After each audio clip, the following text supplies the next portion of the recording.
as you know, as you heard the name, we're called cooperators. We just made that 2 seconds ago. Co-op meaning co-op gaming, which is kind of a lost art right now. Well, I don't know.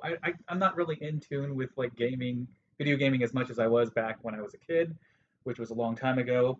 But like co-op gaming to me was playing Akari Warriors or Contra. Basically, you're on the couch with with another dude, with all homoeroticism aside, which there's nothing wrong with that, but you're playing next to the person playing a game and you have one goal in mind, and that's to destroy the Red Falcon League or whoever Akari warriors were fighting at the time. I'm going to say Russians. um, Probably Russians. Probably It was the 80s. it was the Very 80s. We really Yeah, hated Russia a lot. right. Yeah. So that was co-op gaming to me. Now, Chris, what is co-op gaming today?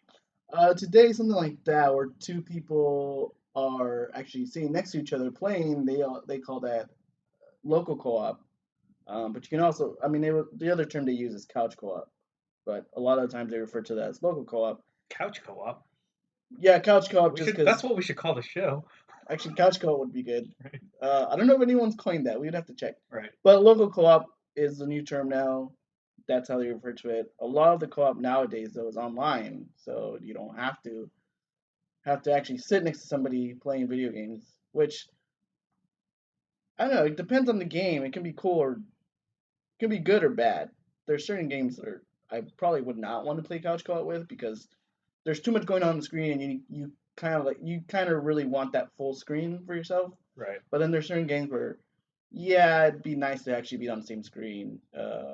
Perfect example would be any brawler. Right. Like probably newer brawlers would be like Castle Crashers, the Scott Pilgrim game, things like that. There's actually a really nice co-op space shooter out there, not released not too long ago, probably a few weeks ago, called Lovers. I think it's called Lovers in Dangerous Space, where you're essentially in one ship, Right. and it's similar to that scene in Star Wars where Luke and Han use different ladders to get to the different uh, gun The turrets. the Yeah. turret. There you Yeah. go. I was gonna say gunships Right. or Viceroy Right. gunray. Star Wars fan. Exactly. Uh, yeah, and it's pretty cool. It actually looks really cool. It's really has very vibrant, very a lot of different weapons you can use. But it's cool because it's very local co-op, and you can go to different parts of the ship and shoot different turrets. So something like that would be really neat. But something like, let's say we were playing something like Destiny or The Division, you kind of really want that entire screen because you want Okay. to see what you can see, what you can shoot. You want to see everything that's kind of going around you. So it really depends on what it is. What is Destiny exactly? So a lot of a few newer games that have come out recently, they're kind of taking this approach of co-op, but they're mixing it with MMO elements. One of the first big ones that's recently come out is Destiny, where it involves groups of three people, which is really an odd number. Right. That's weird. Double Yeah. entendre. Yeah. But actually, that's not an entendre. That's actually a. Would that be a pun? That would probably be a pun. No, a pun would be like maybe incorporating the word three or something like that. Or So it's three people. double So entendre. Well, no. actually, no. Double Yeah. entendre is a more sexual, right? Yeah. Okay. Probably. No, that's innuendo, wouldn't be. Actually, that would be an innuendo. Yeah. We don't know any of these words. We don't we never got past the fifth grade, either Right. of us. A lot of these newer co-op games are actually adding RPG elements and MMO elements. They're kind of blending a lot of these genres together. I mean, would you consider MMO games co-op games as well, because you are grouping up with people to do. Yeah, I would consider that. I mean, like for me, RPGing was playing Dungeons and Dragons. You got together with a bunch of friends, and you sat down around a table. You made your own characters. You wandered around while one guy narrates where you go and stuff like that. But yeah, you in general were cooperating, unless you had one asshole who, There's always that one yeah, asshole, who, right? who just takes people and throws them in a Always that one well. asshole like, oh, Uh, I don't want to take the hit on that because my armor is too high or something like that. Yeah, yeah. I mean, I Would you? played a lot of tabletop. The last tabletop I played was Shadowrun, and we had these two guys who were ultra nerds in Shadowrun, while at least three or four of us were rookies, and like, of course, the game master was a veteran.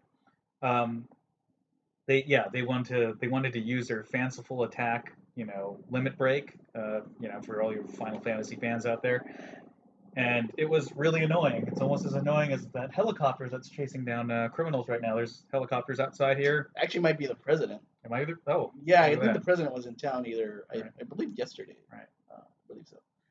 Would you say Dungeons and Dragons? That's a missed opportunity for Dungeons and Dragons to say we're the original co-op game.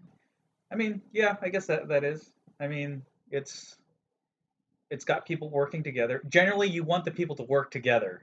Now, here's the thing: Dungeons and Dragons kind of has changed its rules over and over again. The myth is that the reason why they changed the rules is because someone died because they couldn't distinguish fantasy from reality. So basically, this person basically killed someone, and like I heard they changed the rules because of that. Wait, is that there's an actual storyline for them to doing like a fifth edition and a sixth edition? That's the myth, though. I think the idea of why they changed the rules is because they wanted to rope in more players.